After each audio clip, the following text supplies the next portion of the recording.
Here's my next project I'm working on in the garden. I decided that I no longer wanted this side of the greenhouse to be these fabric pots. I'm still going to use them.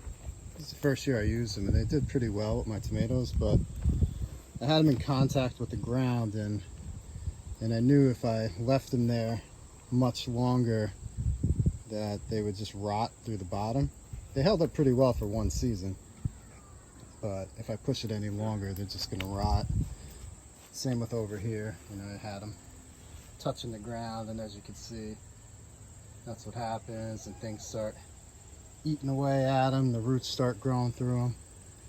So next season, I will use these again, and what I'll do is I'll just have to keep them up off the ground so that they don't rot as easily.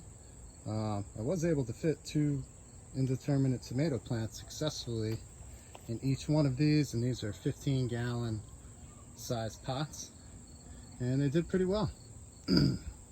But I wanted to have a more permanent bed here. I like having permanent beds so that, you know, the worms and stuff get established and the soil just gets really happy over time.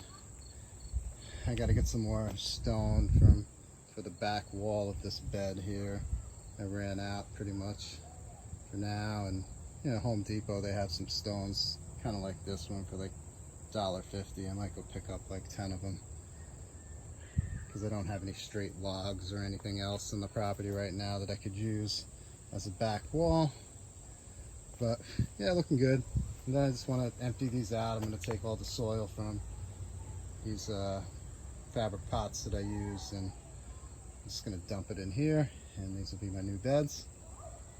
But yeah, I like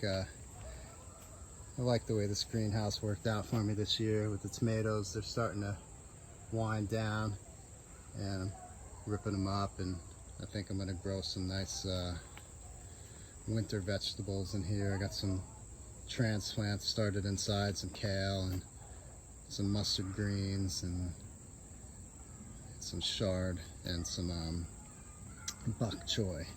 So yeah, I want to get those out here soon. It's actually still really hot for September, and like right now it's in the 80s. I'm like roasting working in there, but by October it's gonna start cooling off out here in New York.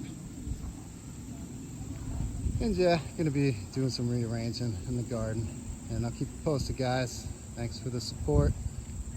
Let me know if you have any questions anytime.